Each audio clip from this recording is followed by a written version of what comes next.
ใจหลักธรรมหลักดีลิ้วเพลงธรรมถูกสัมพันธ์จิตใจร่าเริงฟังสาระธรรมะบันเทิงรื่นเริงในชีวิตยามวันว่างเดินทางไปเยี่ยมสถานีนัดพบกันน้องพี่วันนี้วันดีวันเสาร์สวดมนต์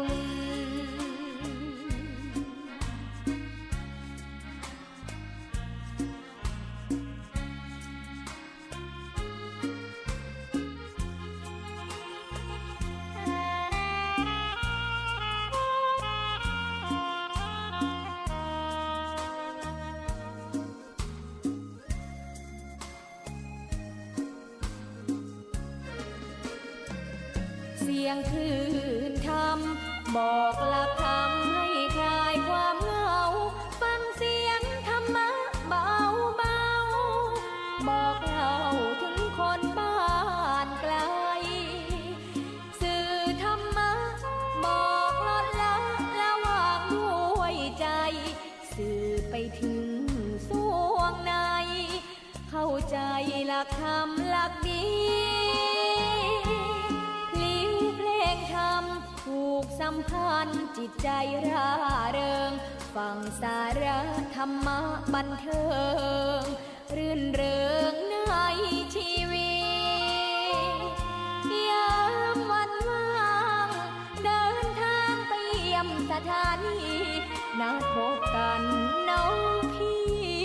วันนี้วันดีวันเสาร์สวดมนต์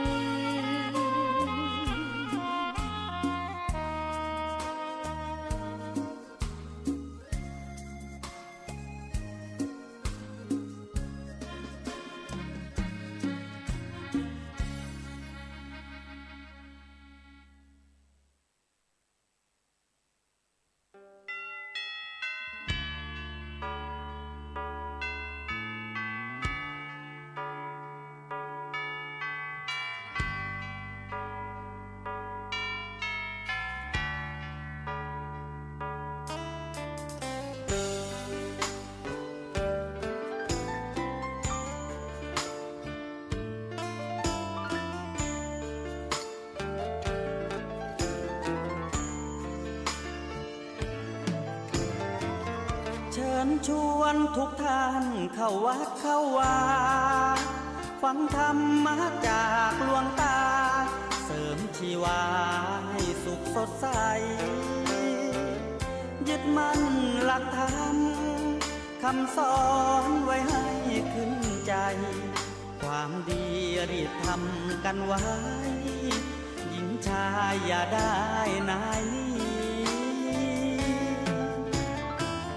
เชิญชวนทุกท่านเข้าวัดเข้าวาทำบุญด้วยจิตศรัทธาบุญพาให้เราสุขีจะทำการใดนำใช้ในสิ่งดีทำบุญให้ทานวันนี้ไม่มีใครว่าใครชังสมัยก่อนประทับใจปู่ย่าตายายวันพระไม่เคยเบื่อหน่ายจำได้ไม่ลืมสักครั้งเหตุใดวันนี้มีคนเข้าวัดน้อยจังอยากให้เหมือนก่อนอีกครั้งฝากความหวังกับคนรุ่นใหม่เชิญชวนทุกท่านเข้าวัดเข้าวารับศีลรับพรหลวงตาเสริมคุณค่าให้กับจิตใจกระทำความดีเรื่องนี้ไม่ต้องอายใครว่างจากการงานเมื่อใดเชิญชวนท่านไปทำบุญ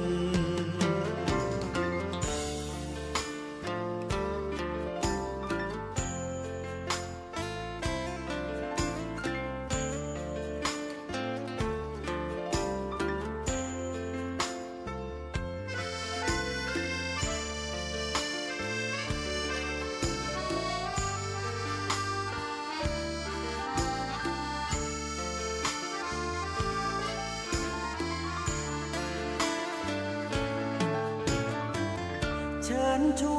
ทุกท่านเข้าวัดเข้าวารับศีลรับพรหลวงตาเสริมคุณค่าให้กับจิตใจกระทำความดีเรื่องนี้ไม่ต้องอายใครว่างจากการงานเมื่อใดเชิญชวนท่านไปทำบุญกระทำความดีเรื่องนี้ไม่ต้องอายใครฝากเพลงเชิญชวนหญิงชายอย่าอายเรื่องการทำบุญ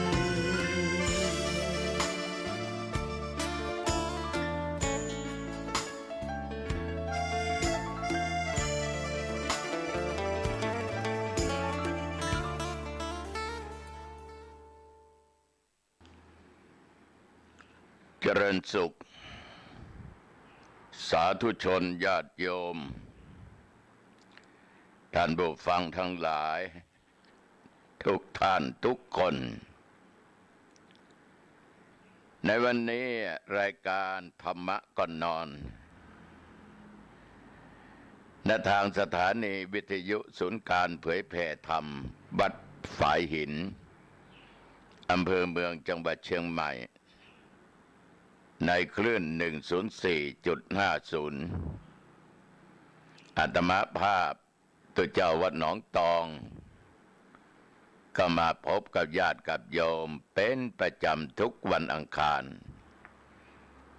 ตั้งแต่เวลาเดี๋ยวนี้เป็นต้นไป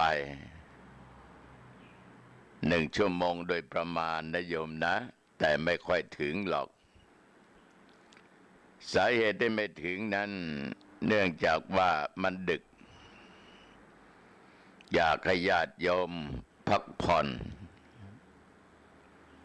เพราะโยมทั้งหลายนั้นต่างก็มีการมีงานต้องจัดต้องทำตื่นเช้ามาแจ้งมาก็ออกบ้านไปทำงาน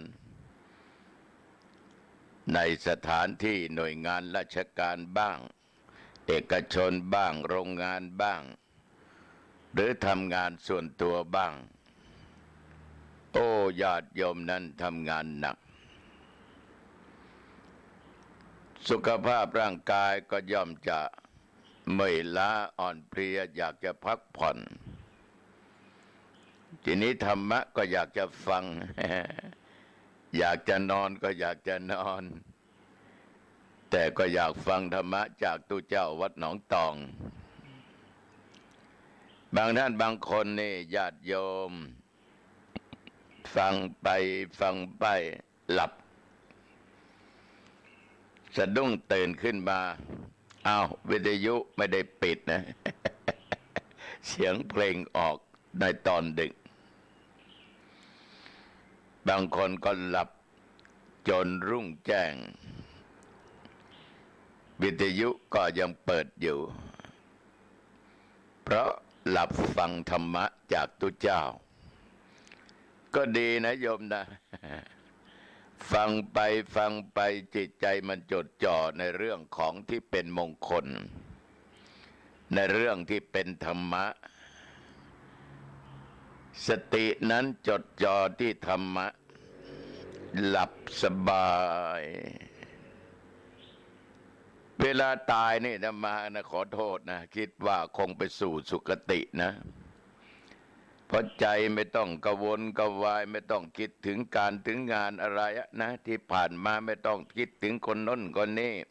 ทั้งดีและร้ายใจจดจ่อที่ธรรมะมันจดจ่อในสิ่งที่ดีอะโยมถ้ามันไปนี่ก็คงไปสู่สุคตินะแต่ไม่อยากให้ใครไปนะไม่ว่าโยมและอาตมาภาพแต่เรื่องเหล่านี้ญาติโยมมันเป็นธรรมชาติมันเป็นธรรมดาของสัตว์โลกของสิ่งของบางอย่างเกิดแล้วก็ดับสลายแตกไปในที่สุดได้ตามวาระเมื่อมันถึงญาติโยมทั้งหลายอาตมาเองต้องขอ อนุโมทนาขอบใจในน้ำจิตน้ำใจของญาติของโยมทุกท่านทุกคนนะไม่ว่าโยมที่อยู่อำเภอสันกำแพงอำเภอแม่ออนอำเภอสันทรายดอยสะเก็ดอำเภอแม่ริมอำเภอเมืองสารพีหางดงที่พอจะฟังรายการนี้ได้คือมันอย่างนี้ญาติโยมคลื่น 104.50 นี่มันไปขี่กันไปตรงกันกับสถานีวิทยุที่ไม่ใกล้ไม่ไกลจากวัดตมาไปก็คงไม่ถึง10 โลนะ มันไปตรงกันอย่างไรก็ตามต้องขออนุโมทนาขอบใจบางท่านบางคนก็ไปถึงวัดวันนี้ฟังหลวงพ่อเทศตอนกลางคืนทุกวันอังคารนะโอ้โหไม่หลับไม่นอนหรือโยมก็มาเป็นการพักผ่อนสมองแล้วก็เอาธรรมะเข้าไปการฟังธรรมะทำให้จิตใจสงบได้อาตมาก็ว่ามันเป็นธรรมรสเป็นธรรมโอสถนะเป็นยาขนานเอกได้นะโยมนะก็พูดกันตรงๆแหละอยู่ได้ทุกวันก็เพราะธรรมโอสถธรรมะเป็นยารักษาโรคประการสำคัญโรคจิตโรคใจได้จิตใจฟุ้งซ่านจิตใจรำคาญจิตใจคิดน่นคิดนี่เรามีธรรมะก็ปลงใจได้สงบใจได้ขอมีสติมีสัมปชัญญะมีตัวปัญญามีขันติมีความอดทนอดกลั้นมีความหิริความละอายต่อบาปโอตตัปปะเกรงกลัวต่อบาปต่อกรรมต่อการกระทำตั้งอกตั้งใจตั้งอยู่ในธรรมะอุทานสัมปทาอรคสัมปทากัลยาณมิตรตาสมะชีวิตาการเป็นอยู่ก็จะอยู่อย่างพอเพียงได้และประการสำคัญสันโดษคือความยินดีในของที่ได้ที่มีที่เกิดขึ้นไม่เกลียดค้านเป็นคนขยันทำการทำงานธรรมะนี่โยมทั้งหลายสามารถแก้ปัญหาต่างๆได้เหมือนอหิงสกะหรือองคุริมานคราวที่แล้วอาตมาก็ได้เล่าสู่เกี่ยวกับเรื่องขององคุลิมานคือเวลานั้นโยมทั้งหลายพระเจ้าประเสนที่โกศลได้กราบทูลแก่พระพุทธองค์ว่าทุกวันนี้ชาวบ้านชาวเมืองเดือดร้อนเพราะมีโจรองคุลิมานเที่ยวฆ่าคนตายอยู่พระพุทธองค์ก็ตรัสถามว่าดูก่อนมหาราชถ้ามหาราชทอดพระเนตรเห็นองคุลิมานปรงผมปรงหนวดนุ่งห่มผ้ากาสายะออกจากเรือนแล้วมาบวชเป็นบรรพชิตล่ะองคุลิมานเว้นจากการฆ่าสัตว์และท่านก็ฉันพระตาหารนะหนเดียวมีศีลมีกัลยาณธรรมอย่างนี้มหาบพิตรจะทำอย่างไรนี่พระพุทธเจ้าทรงตรัสถามพระเจ้าประเสนที่โกศลนะโยมพระเจ้าประเสนที่โกศลได้ฟังดังนั้นก็ตรัสตอบว่าโอ้พระองค์ผู้ประเสริฐถ้าเป็นอย่างนั้นจริงเนี่ยหม่อมฉันจะไหว้จะลุกขึ้นรับเชิญให้ท่านนั่ง และหม่อมฉันนี่จะบำรุงด้วยปัจจัยสี่จัดการรักษาป้องกันคุ้มครองให้ท่านเป็นอย่างดีและเป็นธรรมที่สุดข้าแด่พระองค์ผู้เจริญก็แต่องค์กุลิมานนั้นเป็นคนทุศีลนะท่านนะมีบาปกรรมเยอะนะจะมีความสำรวมด้วยศีลได้อย่างไรสาธุชนญาติโยมพระเจ้าประเสนที่โกศลได้ตรัสอย่างนี้ขณะนั้นน่ะพระองค์กุลิมานนั่งอยู่ไม่ไกลจากที่พระเจ้าประเสนที่โกศลประทับอยู่พระพุทธเจ้ายมจึงยกพระหัตถ์ข้างขวาแล้วก็ขึ้นชี้ตรัสบอกกับพระเจ้าประเสนที่โกศลว่ามหาบพิตรดูนั่นสินั่นองคุลิมานท่านบวชจริงๆนะมหาบพิตร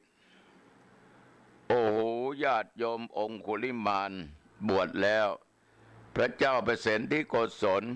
ได้สดับรับฟังถึงกับสะดุ้งเหงื่อใครไหลสมกายเลยโยมไม่ได้สะดุ้งเปล่าๆนะตัวสั่นเพราะไม่คาดคิดว่ามันจะเป็นเรื่องจริงไปได้เป็นถึงมหาโจรเที่ยวฆ่าคนตายไปเป็นพันๆเนี่ยขนาดแม่ยังจะฆ่าเนี่ยไม่น่าเชื่อว่าเข้ามาบวชพี่น้องญาติโยมไม่เชื่อก็ต้องเชื่อแล้วทีนี้พระพุทธเจ้าตรัสบอกกับพระเจ้าประเสนที่โกศลว่ามหาบพิตรไม่ต้องกลัวนะไม่ต้องกลัวพระองค์กุลิมานบัดนี้ท่านไม่ใช่คนที่จะต้องกลัวท่านไม่เที่ยวฆ่าใครท่านตัดทุกสิ่งทุกอย่างแล้วเมื่อพระพุทธองค์ตรัสก็พอระงับความกลัวจากพระเจ้าประเสนที่โกศลลงไปทีละนิดทีละหน่อยในที่สุดญาติโยมพระเจ้าประเสนที่โกศลนี้ก็ไปสนทนากับพระองค์กุลิมานแล้วก็ได้ประวารณาเป็นโยมอุปถากอุปถัมภ์ว่าพระคุณเจ้าพระองค์กุลิมานท่านต้องการสิ่งไหนสิ่งใดที่ไม่ขัดต่อบรรพชิตเดี๋ยวเล่าก็บอกให้โยมก็แล้วกันนะโยมจะรับอุปถากอุปถัมภ์และโยมจะคุ้มครองท่านอยู่ตลอดเวลาโยมทั้งหลายเมื่อพระเจ้าประเสนที่โกศลนั้นได้ตรัสกับพระองค์กุลิมานว่าจะเป็นโยมอุปถากก็ยังไม่เพียงเท่านั้นพระเจ้าประเสนที่โกศลก็ได้ยกย่องสรรเสริญพระพุทธเจ้าว่าโอ้ข้าแด่พระผู้เจริญเป็นบุคคลที่น่าอัศจรรย์เป็นอย่างมากมหาโจรองคุลิมานเนี่ยไม่มีใครจะปราบได้ขนาดว่าแม่เนี่ยเขายังคิดจะฆ่าและตัดเอานิ้วมือให้ครบพันเพราะไปหลงคำเชื่อของอาจารย์ทิสาปาโมกข์ที่ถูกลูกศิษย์ลูกหายุยงยุแย่แม้แต่ข้าพระองค์พร้อมเหล่าเสนาอามาตย์นักฆ่าทั้งหลายก็ยังไม่รู้ว่าจะทำได้ปราบได้น่าอัศจรรย์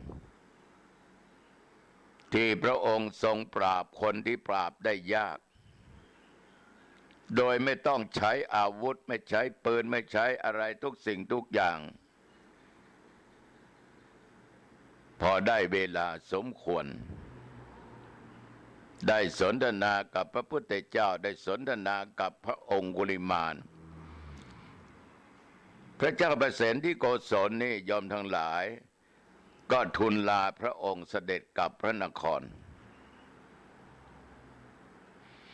ครั้งหนึ่งในเวลาตอนเช้าพระองคุลิมานนี่ยอมทั้งหลายก็ปฏิบัติภารกิจไปบิณฑบาตในนครสาวัตถีนะก็เหมือนกับตัวเจ้าพระเนนที่อยู่แต่ละวัดแต่ละวาไม่ว่าในเมืองนอกเมืองโยมตื่นเช้ามาทำภารกิจส่วนตัวภารกิจในวัดเสร็จเรียบร้อยก็ออกรับบิณฑบาตบางวันก็ได้บางวันก็ได้น้อยบางวันก็อย่างว่ามีแต่บาตรเปล่ากลับวัดก็ยังมี ยุคปัจจุบันนี้โยมทั้งหลายการงานของโยมมันเยอะทั้งที่พระเนนไม่มีมากนะโยมตัวเจ้าในเชียงใหม่ใน5,000 กว่ารูปเนนนี่น่าใจหายนะโยมนะเหลือแค่4,000 กว่าเท่านั้นเองนะโอ้ไม่มีใครนำบุตรเข้ามาบวชพระที่มีจำนวนมากก็เพราะยังบวช15 วันบ้าง1 เดือนบ้าง2-3 เดือนบ้างแล้วก็ลาสิกขาบทออกไปแก่บนบ้านอะไรบ้างอายุเข้า25ไว้เบญจเพสพ่อแม่ต้องให้บวช ก็นับเป็นจังหวะที่นับก็ต้องนับบิณฑบาตก็ไม่ค่อยพอฉันนั่นนะอาตมาเคยออกรับบิณฑบาตตลอดเวลานี่73นี่นะยังเดินได้5-6 กิโลนะโยมนะ แต่ไปเป็นบางครั้งบางคราวเท่านั้นเองนะนำสามเณรบวชปิดภาคดูร้อนบ้างอะไรบ้างแต่ปีนี้ไม่ได้นำเป็นภารกิจมันมีหลายอย่างหลายประการการบิณฑบาตเป็นการโปรดสัตว์ก็คือโปรดญาติโยมนั่นแหละให้ญาติโยมทั้งหลายได้ทำบุญสุนทานได้ทำบุญตักบาตรกำจัดความตนีขี้เหนียวกำจัดความโลภความโกรธความหลงให้มันจางหายไปมีจิตใจสดใสฉะนั้นการบิณฑบาตจึงเป็นการโปรดสัตว์โปรดญาติโปรดโยมที่ทำบุญตักบาตรกำจัดตัวกิเลสพระองคุลิมานก็เช่นเดียวกันญาติโยมตื่นเช้ามาก็ถือบาตรแล้วนะเข้านครสาวัตถีเลยท่านก็เดินไปเดินไปขณะนั้นท่านได้เห็นสตรีคนหนึ่งนั่นน่ะมีคันแก่มากโอ้โยมทั้งหลายอุ้มคันอุ้มท้องท่านก็คิดอยู่ในจิตในใจของท่าน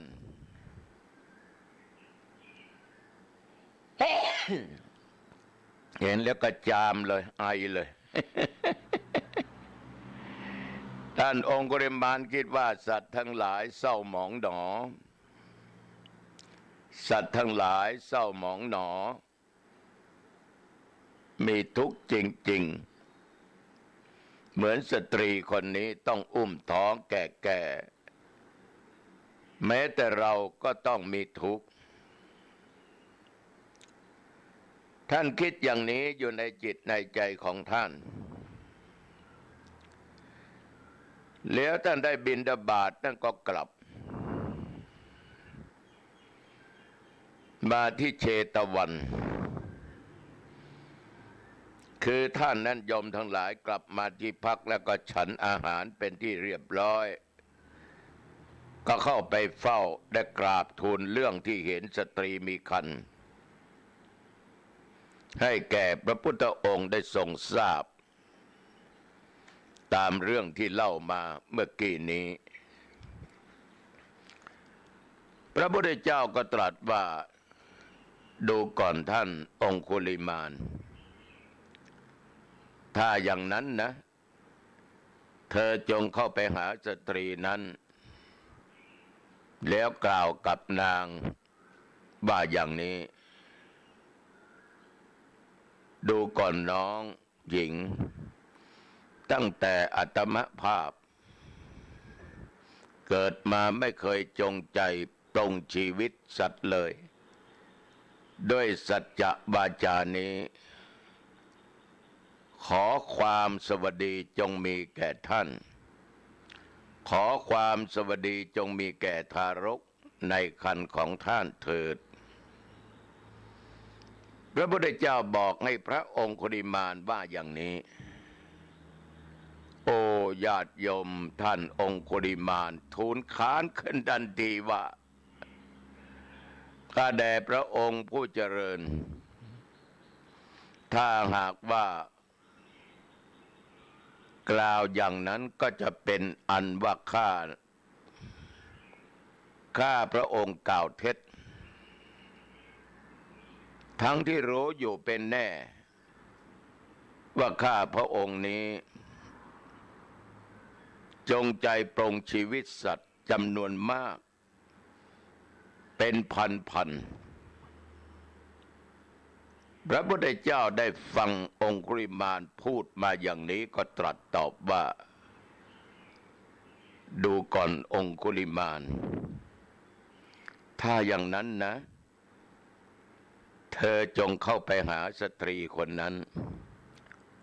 แล้วก็กล่าวกับสตรีคนนั้นว่าอย่างนี้นะ ให้เธอว่าน้องหญิงตั้งแต่เราเกิดแล้วในอริยชาติไม่เคยจงใจปรงชีวิตสัตว์เลยด้วยสัจจะวาจานี้ขอความสวัสดีจงมีแก่ท่านขอความสวัสดีจงมีแก่ทารกในครรภ์ของท่านเถิดพระองคุลิมานโยมทั้งหลายก็รับพุทธดำรัสจากพระพุทธองค์ได้ตรัสสอนแล้วก็เข้าไปหาสตรีนั้นถึงที่อยู่เลยแล้วก็กล่าวคำเหล่านั้นคราวนั้นความสวัสดีได้มีแก่สตรีผู้เป็นแม่และทารกที่อยู่ในครรภ์มาตอนนี้ญาติโยมอธิบายว่าองคุลิมานฆ่าคนเป็นจำนวนมากๆตลอดเวลาที่ผ่านมาท่านไม่ได้เกิดความคิดกรุณาที่จะช่วยเหลือใครๆเลยท่านไม่คิดเพราะจิตใจของท่านระยะนั้นคิดอย่างเดียวต้องฆ่าแล้วต้องได้นิ้วมือจะได้เรียนวิชาที่ยังไม่ได้เรียนขนาดแม่ก็ยังจะต้องฆ่าถ้าไม่เจอพระพุทธองค์แต่ว่าวันที่องคุลิมานเห็นหญิงมีครรภ์แก่นั้นโยมท่านเกิดความกรุณาความสงสารขึ้นด้วยกำลังของการบรรพชาคือการบวชจิตใจอ่อนโยนนิ่งสุขุมมากมีเมตตากรุณาต่อหญิงผู้นั้นต่อทุกๆคนเกิดความเอ็นดูขึ้นเห็นหญิงมีครรภ์แก่นั้นเจ็บปวดร้องอยู่นั่นอยู่ตลอดเป็นทุกข์อยู่ตลอดเมื่อองคุลิมานทูลว่าเวลาเป็นคฤหัสถ์ตนเองจงใจฆ่าคนฆ่าอะไรตายมาตั้งเป็นพันก็จึงตัดให้พูดต่างออกไปว่าเกิดแล้วในอริยชาติ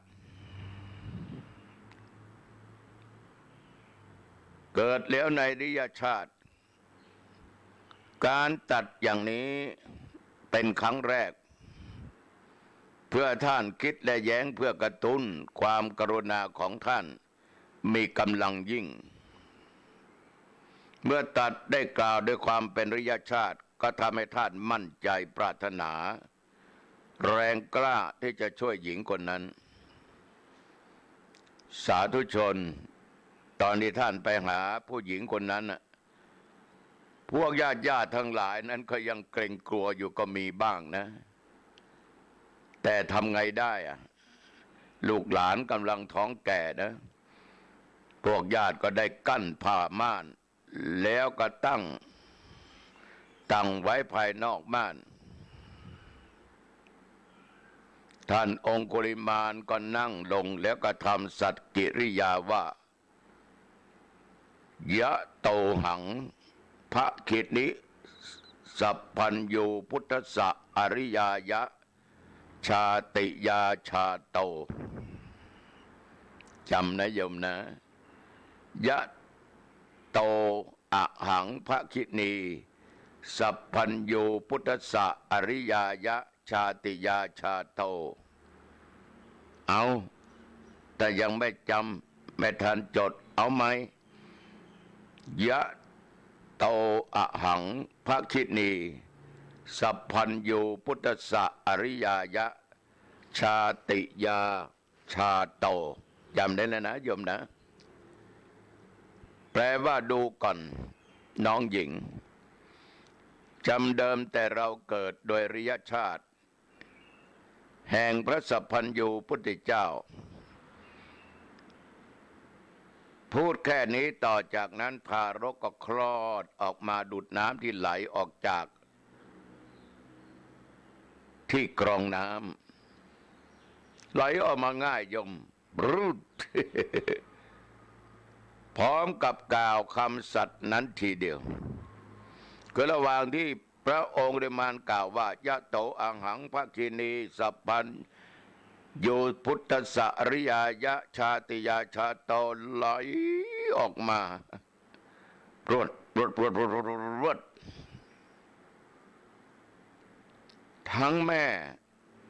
ทั้งลูกก็ถึงความสวัสดีโอ้นี่เป็นคาถาสะเดาะนะให้ลูกคลอดง่ายเกิดง่ายคำที่ท่านกล่าวสัตกิริยานี้ได้ชื่อว่ามหาปริตซึ่งจะไม่มีอันตรายใดๆมาทำลายได้สาธุชนญาติโยมต่อมาคนทั้งหลายทดลองนำเอาสัตว์เดรัจฉานตัวเมียที่มีครรภ์แก่นำมาให้ท่านองคุลิมานกล่าวสัตกิริยาโอ้ญาติโยมสัตว์เดรัจฉานตัวนั้นก็คลอดง่ายนะนี่ใครกำลังตั้งครรภ์อยู่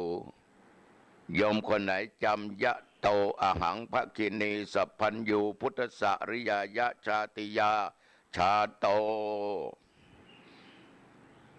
ก็ลองดูนะโยมนะแต่จิตใจต้องตั้งมั่นมีสัจจกิริยาอันแน่วแน่นะโยมนะชาวบ้านชาวเมืองนำเอาสัตว์เดรัจฉานมาให้ท่านองคุลิมานนี่ตั้งสัจจกิริยาสัตว์เหล่านั้นที่มารลูกนะตั้งครรภ์ก็เกิดออกมาคลอดออกมาอย่างง่ายได้เป็นควายก็เกิดง่ายเป็นหมูก็เกิดง่ายนะเป็นคนก็คลอดออกมาง่ายตัวใดนำมาไม่ได้ก็นำเอาน้ำล้างตังที่ท่านได้นั่งโปรดที่หัว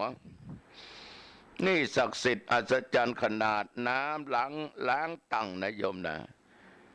ที่ญาติพี่น้องของหญิงมีคันนั้นทำขึ้น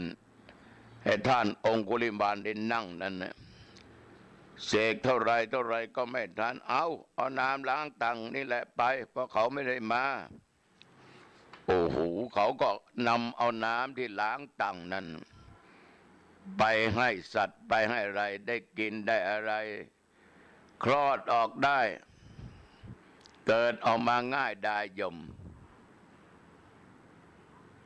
ในที่นี้ยังกล่าวว่าแม้แต่โรค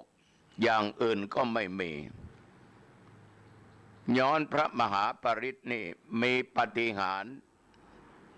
ตั้งอยู่ตลอดกับ เนี่ยเวลานิมนต์พระไปเจริญพุทธมนต์ไปสวดที่บ้านท่านจะเอาตัวนี้แหละไปสวดทุกครั้งเหตุที่พระพุทธเจ้าทรงให้พระองคุลิมานทำเช่นนี้เพราะทรงเห็นว่าท่านหาบิณฑบาตลำบาก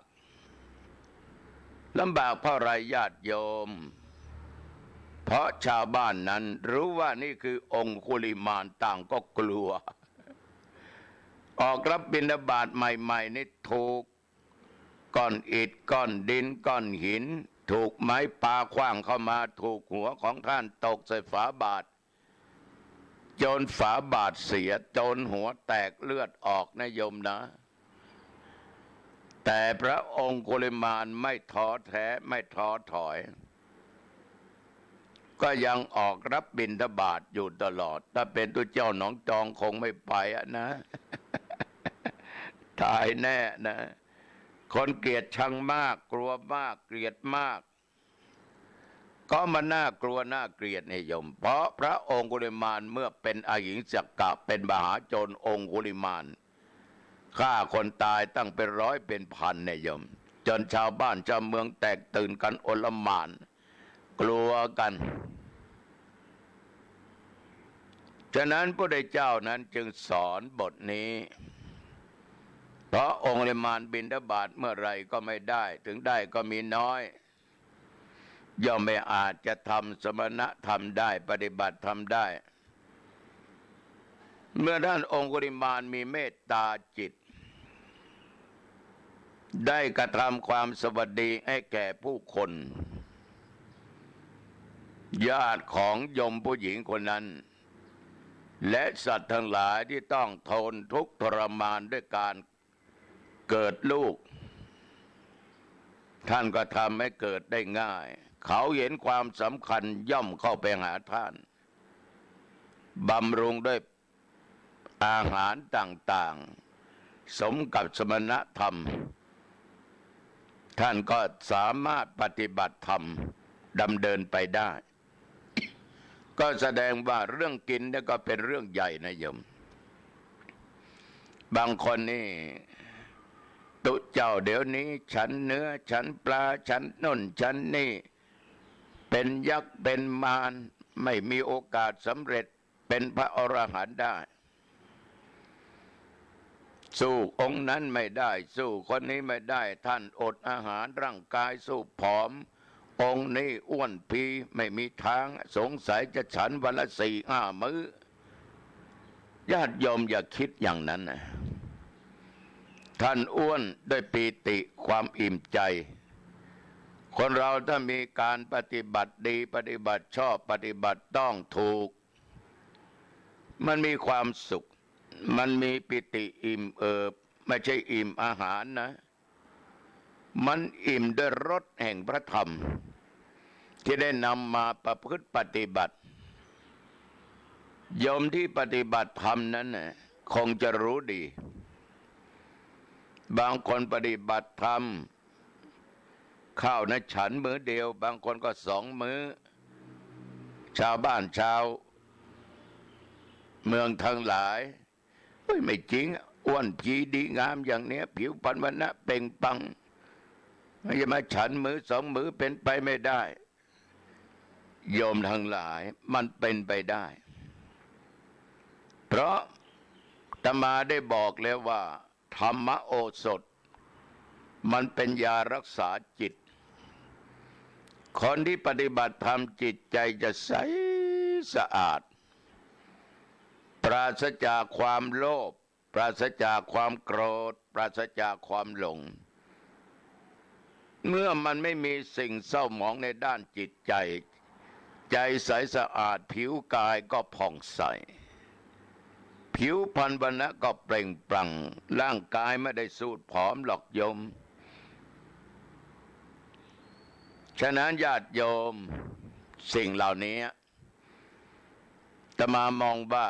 เรื่องอาหารก็เป็นเรื่องสำคัญถ้าใจเข้มกายแข็งแรง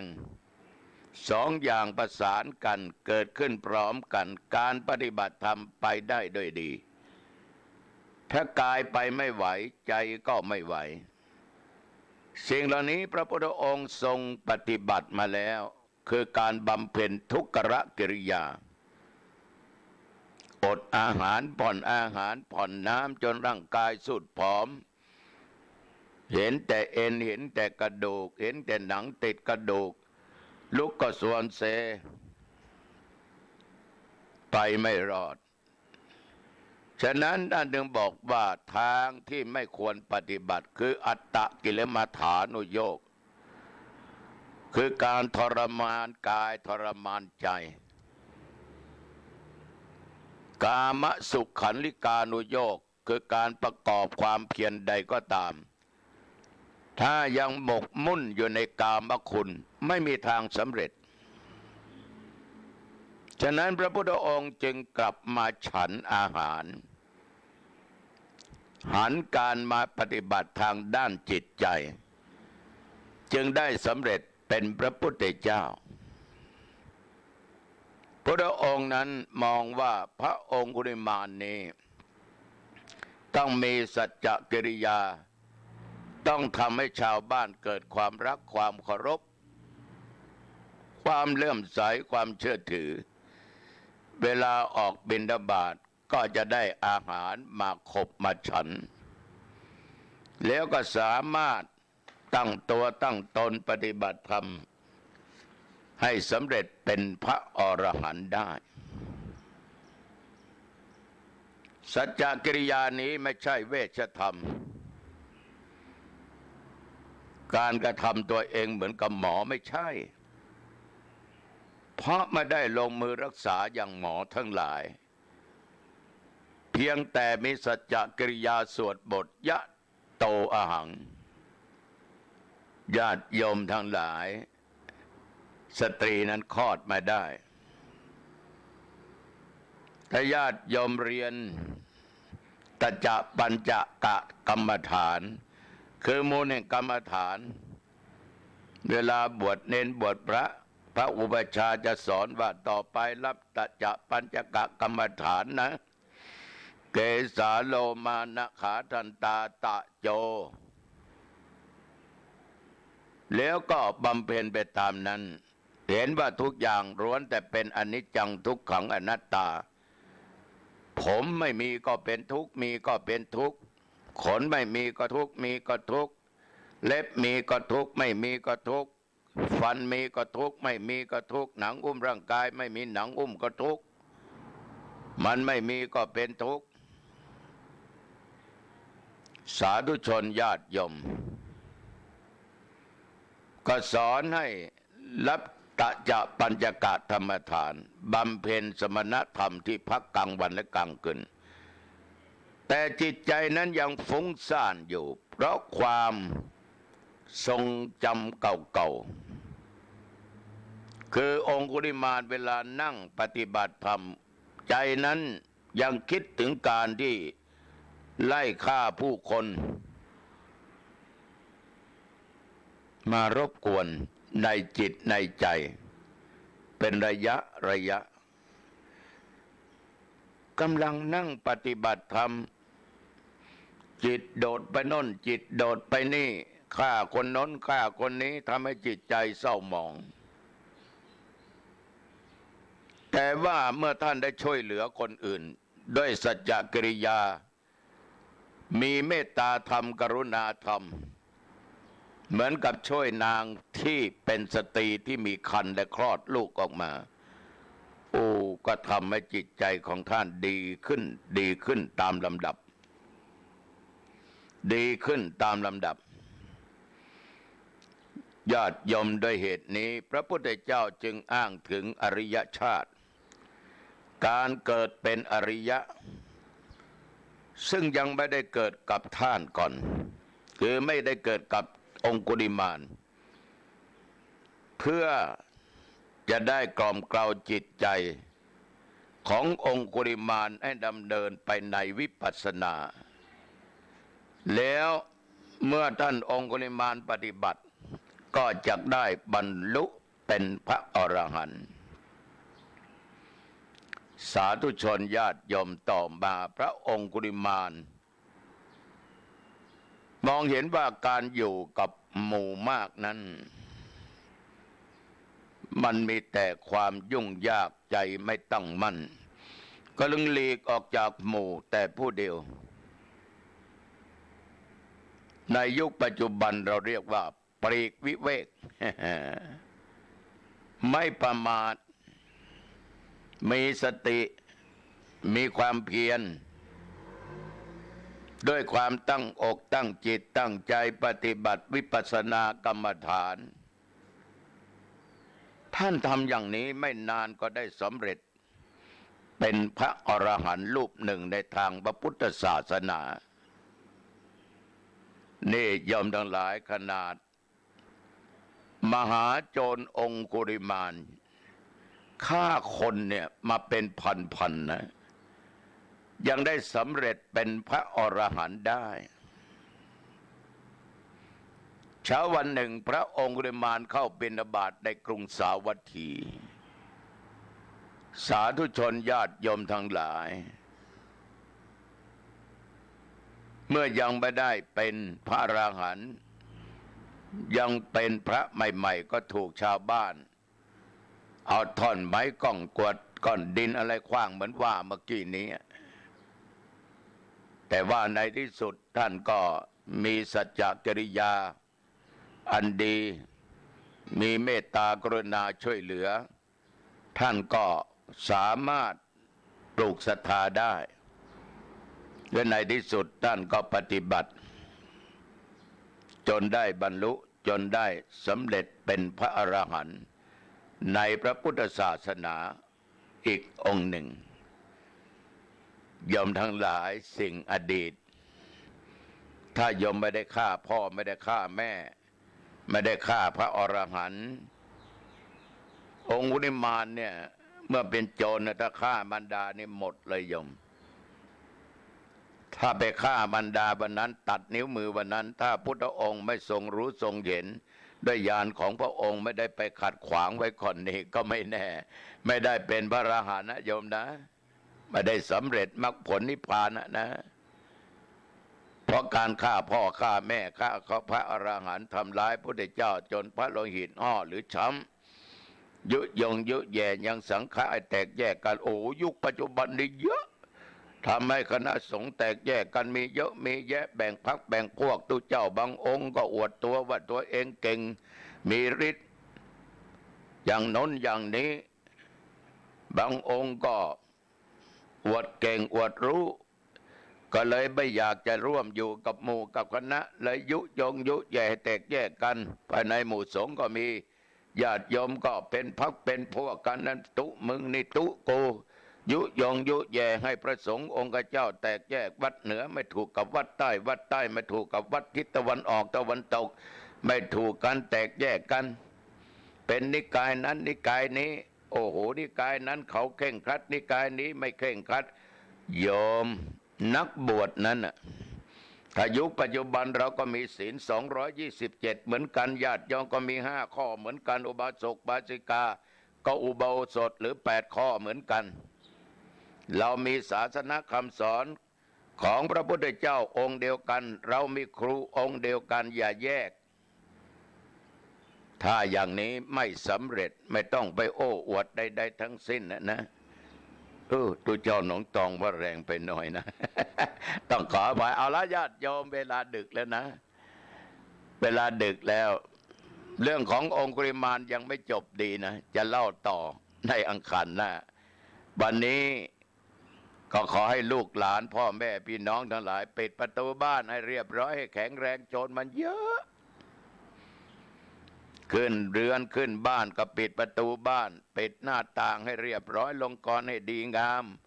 สำรวจดูโยมทั้งหลายของไหนมีค่าก็เก็บไว้ให้ดีของไหนที่จะใช้วันพรุ่งตอนเช้าเก็บไว้เป็นที่เป็นแอ่งเป็นหนที่ตามามองเห็นง่ายๆที่มันผ่านไปจะได้หยิบไปใช้ไม่ต้องไปแล้วกลับมาเอาของเสียเวลา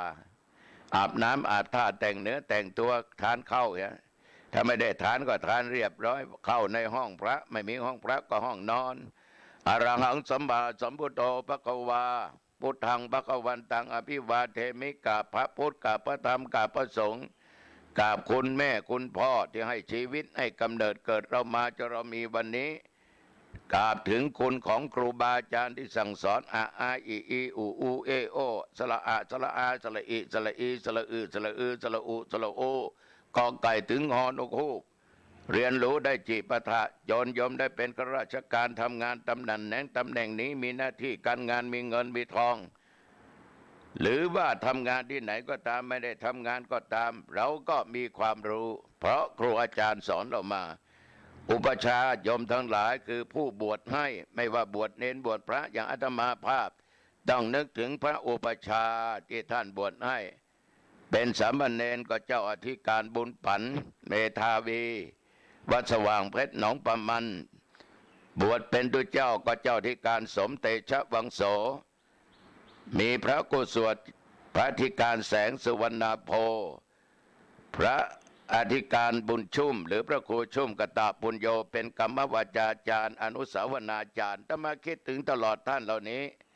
ครูที่สอนธรรมาภาพครูโตเสมานะครูดวงคำได้สอนธรรมาตั้งแต่ชั้นเตรียมมาประถมถึงประถม4ธรรมาจบแค่ป .4 มาเรียนต่อป .7 มัธยมต้นมัธยมปลายจบศึกษาผู้ใหญ่ไม่ได้เรียนต่อปริญญาเลยญาติโยมตั้งใจศึกษาร่ำเรียนนักธรรมตรีโทเอกเรียนบาลีมาบ้างก็ย้อนครูบาอาจารย์ได้อบรมสั่งสอนมีอุปชฌาย์มีครูบาอาจารย์สอนเรื่องการเทศน์เรื่องการพูดเรื่องการอะไรทุกสิ่งทุกอย่างแต่ทุกสิ่งทุกอย่างอยู่ที่ตัวเองนะโยมนะเราต้องตั้งใจมีฉันทะมีความพอใจธรรมามีฉันทะจึงมีวันนี้ฉะนั้นญาติโยมเราต้องนึกถึงครูบาอาจารย์ผู้มีพระคุณและญาติโยมทั้งหลายที่อุปการะบำรุงพุทธศาสนาฟังเทศฟังธรรมฟังอาตมาภาพตัวเจ้าหนองตองแสดงมาตลอดเวลาขอบใจมากๆท่านมีพระคุณอันล้นเหลือนะโยมนะเอาโยมทั้งหลายสวดมนต์และเจริญสมาธิภาวนาไม่ต้องกำหนดการเวลาเรียบร้อยแผ่เมตตาให้แต่เจ้ากรรมนายเวรเทวบุตรเทวดาสรรพสัตว์ทั้งหลายสัตว์น้อยสัตว์ใหญ่ที่มีพระคุณแล้วให้แก่เจ้ากรรมนายเวรให้แก่พ่อแก่แม่ปู่ย่าตายายสามีภรรยาลูกเต้าญาติพี่น้องเพื่อนพ้องมิตรสหายคำที่จากโลกนี้ไปสู่โลกหน้าแผ่เมตตาตัวเองว่าข้าพเจ้าเกิดมาชาติไหนชาติใดอันว่าความอดความอยากความทุกข์ความยากจะได้เกิดมีแก่ข้าพเจ้าขอข้าพเจ้าได้พบพระชาติของพระศรีริยเมตไตรได้ฟังตัวเจ้าหนองตองบ่อยๆ กลับมาตัวเองนะโยมนะเอาละหลับดีฝันดีนะญาติโยมนะทบทวนศีล5หรือยังไม่ฆ่าไม่ลักไม่โลภไม่โกงไม่ประพฤติผิดในกามไม่มีกิ๊กกับผัวคนอื่นเมียคนอื่นไม่โกหกตอแหลไม่พูดคำหยาบไม่ยุยงยุแย่ติสินนินทาไม่พูดอะไรที่ไม่มีเหตุมีผลไม่ดื่มของมึนเมาไม่เอาสิ่งเสพติดหลับสนิทเลยโยมสบายหลับก็สบายตื่นก็สบายนะโยมนะอายุวันโนสุขังพลังพบกันใหม่อังคารหน้าเจริญพร